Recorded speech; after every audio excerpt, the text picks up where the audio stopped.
అందరికీ నమస్కారం. కోడి పందాలపై బిగ్ అప్డేట్. అందరికీ భారీ షాక్. ఈ విషయాలను తెలుసుకుంది వీడియో మీరు కంప్లీట్‌గా చూడండి. అప్పుడే మీకు కంప్లీట్ ఇన్ఫర్మేషన్ ఏంటో అర్థమవుతుంది. అదే విధంగా చాలామంది వీడియో చూస్తున్నారు కానీ సబ్స్క్రైబ్ చేసుకోవడం మాత్రం మర్చిపోతున్నారు. దయచేసి సబ్స్క్రైబ్ చేసుకోండి. సబ్స్క్రైబ్ చేసుకోవడం వల్ల నేను చేసే ప్రతి ఒక్క అప్డేట్ మీరు ముందుగానే పొందగలుగుతారు. అదే విధంగా చాలామంది లైక్ చేయడం మర్చిపోతున్నారు. దయచేసి లైక్ చేయండి. లైక్ చేయడం వల్ల ఈ ఇన్ఫర్మేషన్ మనం చాలా మందికి రీచ్ అయ్యేలా అవుతాం. ఇంక లేట్ చేయకుండా వీడియోలోకి వెళ్ళిపోదాం. ఫ్రెండ్స్, తెలుగు రాష్ట్రాల్లో సంక్రాంతి పండుగ అంగరంగ వైభవంగా చేసుకుంటారు. అయితే ముఖ్యంగా ఆంధ్రప్రదేశ్‌లో అయితే ఈ పండుగ ఒక జాతరలా జరుపుకుంటుంది. ఇక ఈ పండుగకు కోళ్ల పందాలు, అదేవిధంగా అదనపు ఆకర్షణ. దాదాపుగా ఏపీలోని అన్ని జిల్లాల్లో కోళ్ల పందాలు జరుగుతాయి.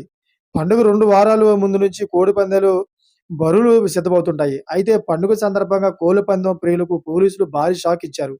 కోడి పందాలకు ఎలాంటి అనుమతి లేదని మైకులు పెట్టి మరీ ప్రచారం చేస్తున్నారు. ఈ మేరకు కొన్ని ప్రాంతాల్లో ఊరూరా మైకులు పెట్టుకొని తిరుగుతున్నారు. ఈ వార్త వైరల్‌గా మారింది. అయితే పోలీసుల ఆదేశాలను మాజీ ఎమ్మెల్యే వర్మ బేఖాతరు చేస్తున్నారు. కోడి పందేలకు గోదావరి జిల్లాలు పేరుగాంచాయి. అయితే ఉమ్మడి తూర్పుగోదావరి జిల్లా వ్యాప్తంగా కోడి పందాలకు ఎలాంటి అనుమతులు లేదని పోలీసులు ప్రచారం మొదలుపెట్టారు. ఆటోలకు మైకులు కట్టి ప్రచారం నిర్వహిస్తున్నారు. కోడి పందాలు ఆడితే కేసులు పెడతామని జిల్లాలోని అన్ని పోలీస్ స్టేషన్లకు ఇప్పటికే సమాచారం అందించారు. ఈ విషయాన్ని అందరికీ చెప్పాలని ఆదేశాలు రావడంతో పోలీసులు ప్రచారం చేసేందుకు ఆటోలు కట్టి తిప్పుతున్నారు.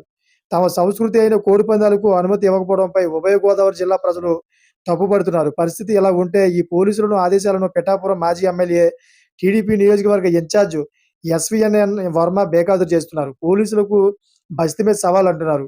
ఈ క్రమంలోనే నూతన సంవత్సరం సందర్భంగా వర్మ కోడి పందాలు నిర్వహించారు. కోడి పందాలపై వెనక్కి తగ్గబోమని బుధవారం వర్మ చాటి చెప్పారు. నూతన సంవత్సరం వేళ బరిలో కోడిపుంజులు తీసుకువచ్చి పందాలు ఆడించారు. అయితే పోలీసుల ఆదేశాలను ఉప ముఖ్యమంత్రి సొంత నియోజకవర్గం పిఠాపురంలోనే పట్టించుకోకపోవడంపై సర్వత్రా చర్చ జరుగుతోంది. పోలీసులు నిబంధనలు డిప్యూటీ సీఎం నియోజకవర్గంలో పాటించరా అని కొందరు ప్రశ్నిస్తున్నారు. అధికార పార్టీ అయితే పోలీసులు పట్టించుకోరా అనే సందేహం వస్తుంది. కాగా తరతరాలుగా వస్తున్న ఈ సాంప్రదాయాన్ని రక్షించాలని గోదావరి జిల్లా ప్రజలు విజ్ఞప్తి చేస్తున్నారు.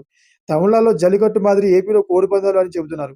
మరి సంక్రాంతి సమయానికి పోలీసులు ఏం చేస్తారనేది ఆసక్తికరంగా మారింది. చూసారు ఫ్రెండ్స్, లేటెస్ట్ అప్డేట్స్ కోసం ఛానల్ సబ్స్క్రైబ్ చేసుకోండి. Thanks for watching friends.